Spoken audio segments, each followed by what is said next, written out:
പൈതൃകത്തിൻ്റെ പെരുമ വിളിച്ചോതുന്ന ആനിക്കോട് അഞ്ചുമൂർത്തി ക്ഷേത്രം. ഭക്തിയും സംസ്കാരവും ഒരുമിക്കുന്ന പുണ്യഭൂമി.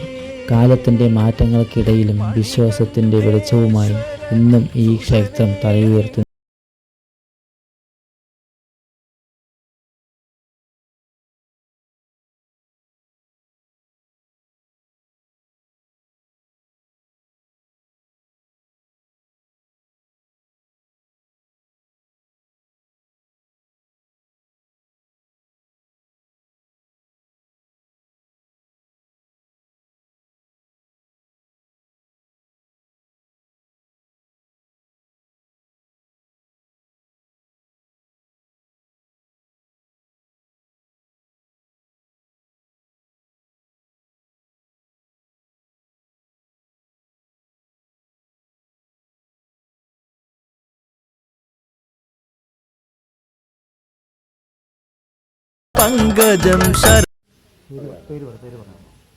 നമസ്കാരം, എൻ്റെ പേര് ശ്യാംപ്രസാദ് എന്നാണ്.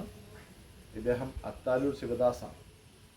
ആനിക്കോട് അഞ്ചുമൂർത്തി ക്ഷേത്രം പാലക്കാട് ജില്ലയിൽ പൂടൂര് പാലപ്പറ്റ എന്നുള്ള സ്ഥലത്ത് 1250 വർഷമായിട്ട് സ്ഥിതി ചെയ്യുന്ന ഈ മഹാക്ഷേത്രം കഴിഞ്ഞ 2008 മുമ്പ് 90 വർഷക്കാലം ഇടിഞ്ഞു മുളിഞ്ഞു കിടക്കുന്ന ഒരു സ്ഥലമായിരുന്നു. പക്ഷേ ക്ഷേത്ര സമുച്ചയം നിലനിർത്തുവാനും അത് പൈതൃകം പോലെ സംരക്ഷിക്കുവാനും നമുക്ക് സാധിച്ചത് ഡോക്ടർ എൻ ഗോപാലകൃഷ്ണൻ സാറും സംപൂജ്യ സ്വാമി നിത്യാനന്ദ സരസ്വതി അവർ ഇവിടെ വന്ന് ആ പ്രതിഷ്ഠാകർമ്മങ്ങൾക്ക് തിരികൊടുക്കുകയും ചിത്രഞ്ചേരിയിലെ കോമളാമ്മ ദീപപ്രോജ്വലനം നൽകിക്കൊണ്ട് ഈ ക്ഷേത്ര സമുച്ചയത്തിൽ എല്ലാവർക്കും ആ സാന്നിധ്യം നൽകിക്കൊണ്ട് ഇവിടെ ആനിക്കോട് അഞ്ചുമൂർത്തി ക്ഷേത്രം എന്നുള്ള നാമകരണത്തോടുകൂടി മുന്നോട്ട് പോകുന്നു. ഇവിടെ പ്രധാന ദേവനായിട്ട് ഇവിടെ ആനന്ദ മഹാഗണപതിയായിട്ട് ഗണപതി ഗാണപത്യ സങ്കല്പത്തിൽ നിൽക്കുന്നു. ഇവിടെ സാംബ പരമേശ്വരനായിട്ട് ശൈവ സമ്പ്രദായത്തിൽ കുടുംബസമേതത്തോടുകൂടി ഇരിക്കുന്ന സാംബ പരമേശ്വരൻ ശിവനായിട്ട് മഹാദേവനായിട്ട് പ്രദാനം ചെയ്യുന്നു. നന്ദിയോടുകൂടി ഇരിക്കുന്ന ശിവനെ നമുക്ക് കാണാൻ സാധിക്കും. ഇവിടെ ഈ ശിവന് പൂർണ്ണ പ്രദക്ഷിണം, മഹാദേവന് പൂർണ്ണ പ്രദക്ഷിണം ചെയ്യാൻ സാധിക്കും. കാരണം പ്രത്യക്ഷ ഗംഗാപൂജ നടക്കുന്ന ഒരു സ്ഥലവും കൂടിയാണ്. അപ്പോൾ ഗംഗയെ മുറിച്ചു കടക്കാതെ തന്നെ പൂർണ്ണ പ്രദക്ഷിണം ചെയ്യാനും കുടുംബസമേതത്തോടുകൂടി ഇരിക്കുന്ന ബാണലിംഗ പ്രതിഷ്ഠയായതുകൊണ്ട് പൂർണ്ണമായിട്ടും പ്രദക്ഷിണം ചെയ്യാനുള്ള ഒരു മഹാക്ഷേത്രം കൂടിയാണ് മഹാദേവൻ്റെ. അതുപോലെ തന്നെ ദേവി പാർവതി രൂപത്തിൽ ത്രിപുരസുന്ദരി സങ്കല്പത്തോടുകൂടി ശാക്തേയ സമ്പ്രദായത്തിൽ ദേവി കയ്യിൽ താമരമൊട്ടോടുകൂടി നിൽക്കുന്ന ദേവീ സങ്കല്പം ഇവിടെ കാണാം. ഏറ്റവും കൂടുതൽ ചൈതന്യവക്തായ ദേവീ സങ്കല്പം ശാക്തേയ രൂപിണിയായിട്ട് നമുക്കിവിടെ പൂജ ചെയ്തു വരുന്നു. മഹാവിഷ്ണു പൂർണ്ണ അവതാരം അമ്മയായ ദേവകിക്ക് കാണിച്ചു കൊടുക്കുന്ന അഞ്ജനശിലയിലെ മഹാവിഷ്ണു നവതാല ശിലാശാസ്ത്രം അനുസരിച്ചിട്ടുള്ള വിഗ്രഹ പ്രതിഷ്ഠ. അതേപോലെ തന്നെയാണ് ശാസ്താവ് ഇവിടെ അമൃതകലശത്തിൽ പത്മാസനത്തിൽ സൂര്യസ്ഥാനത്ത് സൗരസമ്പ്രദായം അനുസരിച്ച് സൂര്യസ്ഥാനത്തിരിക്കുന്ന സൂര്യദേവനായിട്ട് പ്രദാനം ചെയ്യുന്ന അമൃതകലശത്തോടുകൂടി ധന്വന്തരമൂർത്തിയായിട്ടിരിക്കുന്ന ശാസ്താവ്. അപ്പോൾ ഗാണപത്യം, ശൈവം, ശാക്തേയം, വൈഷ്ണവം, സൗരം 5 സമ്പ്രദായവും തുല്യമായിരിക്കുന്ന മഹാക്ഷേത്രമാണ് ആനിക്കോട് അഞ്ചുമൂർത്തി ക്ഷേത്രം.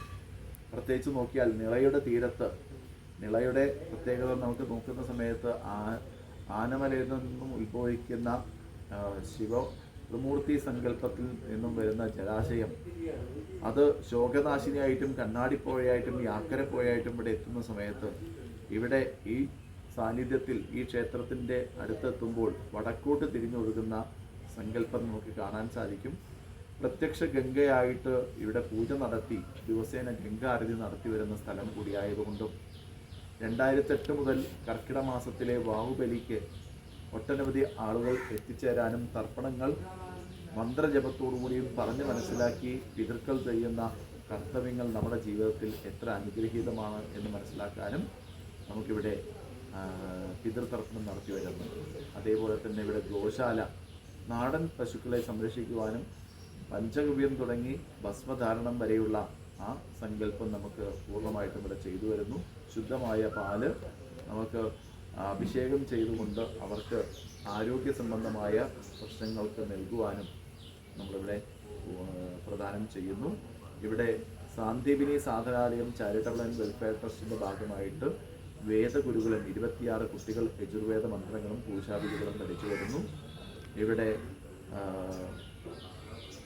ഇപ്പോൾ ഒട്ടനവധി മഹത്തായ വ്യക്തികൾ വന്ന് പാലക്കാട് പൈതൃക ജില്ല എന്നുള്ള പ്രഖ്യാപനത്തോടുകൂടി പാലക്കാടിൻ്റെ പൈതൃകത്തെ ഉയർത്തിക്കൊണ്ടുവരാൻ നിങ്ങൾക്ക് സാധിക്കുന്നു എന്നുള്ളതാണ് ഈ ക്ഷേത്രത്തിൻ്റെ മഹത്വം.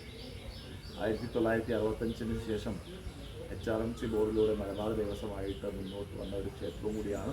പക്ഷേ പരിപാലനം ഇപ്പോൾ സാന്ദീപിനി ട്രസ്റ്റിൻ്റെ പേരിൽ മുന്നോട്ട് വയ്ക്കുന്നു. അപ്പോൾ പിതൃതർപ്പണം മുതൽ അന്ത്യേഷ്ടി കർമ്മങ്ങളെല്ലാം ചെയ്യുവാനും എല്ലാം പൂജാതി കാര്യങ്ങളെല്ലാം മന്ത്രത്തോടുകൂടിയും സങ്കല്പത്തോടുകൂടിയും വരുന്ന ഭക്തജനങ്ങൾക്ക് ചെയ്തു കൊടുക്കുന്ന ഒരു മഹാക്ഷേത്രമായിട്ട് ആനിക്കോട് അഞ്ചുമൂർത്തി ക്ഷേത്രം പരിപാലിച്ചു വരുന്നു. വാദ്യകല ചെയ്യുന്നത് അക്കാരൂർ ശിവദാസ് അവറുകളാണ്. അദ്ദേഹം ഗുരുവായൂർ ദേവസ്വത്തിൽ നിന്നും പഠനം നടത്തി ഈ ക്ഷേത്രത്തിൽ ചൊവ്വയും വെള്ളിയും തൻ്റെ ഇടയ്ക്കവാദ്യത്തോടുകൂടിയും മഹാ ഉത്സവങ്ങൾ നടക്കുന്ന സമയത്ത് അദ്ദേഹത്തിൻ്റെ തിമിലയും അതുപോലെ തന്നെ പഞ്ചവാദ്യത്തോടുകൂടി നമുക്കിവിടെ ആഘോഷങ്ങൾ നടത്തി വരുന്നതും ആചാര്യൻ്റെ സാന്നിധ്യത്തിലാണ്. നമസ്കാരം. അഞ്ചുമൂർത്തി ക്ഷേത്രത്തിലേക്ക് എത്തിച്ചേരാനുള്ള ഒരു മാർഗം പാലക്കാട് റെയിൽവേ സ്റ്റേഷനിൽ നിന്നാണെച്ചാൽ നമുക്ക് ഒലോക്കോട് ജംഗ്ഷനിൽ നിന്നും നേരെ കാവിൽപ്പാട് വഴി മേപ്പറമ്പ് വഴിക്ക് നമുക്ക് രായിരിയിൽ എത്തിച്ചേരാൻ സാധിക്കും. രായിരിയിൽ നിന്നും കുരുന്തരപ്പള്ളി, അത്താലൂര്, കൂടൂർ പാലം കഴിഞ്ഞ് ജസ്റ്റ് ഒരു കിലോമീറ്റർ കൂടി കഴിയുമ്പോൾ പാലപ്പറ്റ എന്ന് പറയുന്ന ആനിക്കോട് സ്ഥലത്തേക്ക് എത്താൻ സാധിക്കും. KSRTC നിന്നാണെങ്കിൽ KSRTC ബസ് സ്റ്റാൻഡിൽ നിന്നും നമുക്ക് മേഴ്സി കോളേജ് വഴിക്ക് വീണ്ടും രായിരി, കൊടുന്തരപ്പള്ളി, അത്താലൂർ വഴിക്ക് നമുക്ക് എത്താൻ സാധിക്കും. നേരെ മറിച്ച് ഒറ്റപ്പാലം പട്ടാമ്പി ഭാഗത്തുനിന്ന് വരുന്ന ആൾക്കാർക്ക് ഒറ്റപ്പാലം കഴിഞ്ഞ് പത്തിരിപ്പാല കഴിഞ്ഞ് മങ്കര എത്തുന്ന സമയത്ത് റൈറ്റിലേക്ക് പോലീസ് സ്റ്റേഷന് മുന്നിലൂടെ ഒരു വഴിയുണ്ട്. നേരെ പാലക്കാട് റൂട്ടിലേക്കാണ് വരുന്നത്. അവിടെ നിന്നും വരുന്ന സമയത്ത് മങ്കരയിൽ നിന്നും റെയിൽവേ ഗേറ്റ് കഴിഞ്ഞ് വാവള്ളിയാൽ, ഓടന്നൂർ തുടങ്ങി പാലപ്പറ്റ എന്ന് പറയുന്ന ആലിൻചോട്, പാലപ്പറ്റ തുടങ്ങിയ സ്ഥലങ്ങളിലേക്ക് എത്തിച്ചേരാൻ സാധിക്കും. അതേപോലെ തന്നെ കുഴൽമന്നം തൃശ്ശൂർ ഭാഗത്ത് നിന്ന് അല്ലെങ്കിൽ വടക്കഞ്ചേരി, ആലത്തൂർ ഭാഗത്തു നിന്ന് വരുന്നവർക്ക് കുഴൽമന്നത്ത് നിന്ന് ലെഫ്റ്റിലേക്ക് തിരിഞ്ഞു കഴിഞ്ഞാൽ അവിടെ ചുങ്കമന്നം വഴിക്ക് ആനിക്കോട് എന്ന് പറഞ്ഞു കഴിഞ്ഞാൽ എല്ലാവർക്കും അറിയുന്ന ഒരു മഹാക്ഷേത്രമായിട്ട് ഇന്ന് മുന്നോട്ട് വരുന്നുണ്ട്.